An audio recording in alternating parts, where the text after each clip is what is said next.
దేవుని రాజ్యము సమీపించున్నది, మారుమనసు పొంది సువార్త నమ్ముడేది బైబిల్ గ్రంథంలో రాయబడింది. ఎందుకంటే యేసుక్రీస్తు ప్రభు చెప్తున్నాడు, నేనే మార్గము, నేనే సత్యము, నేనే జీవము, నా ద్వారా తప్ప పరలోక రాజ్యము ఎవరు చేరలేదు అని యేసు ప్రభు చెప్తున్నాడు.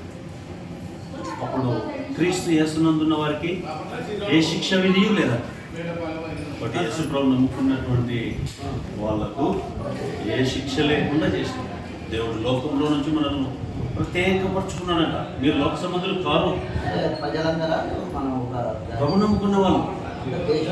ప్రభుని నమ్ముకున్న వాళ్ళకి ఏమని చెప్తున్నా అంటే, మీరు ఈ లోక సంబంధులు కారు, మీరు విలువ పెట్టి అనబడిన వారు, పరిశుద్ధులు,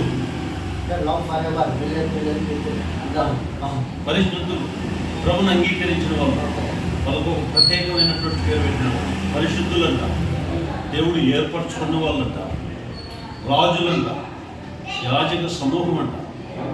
కాబట్టి యేసుక్రీస్తు ప్రభునందు విశ్వాసం ఉంచితే అప్పుడు నీవు నీ వారు రక్షణ పాప క్షమాపణ పొందారు.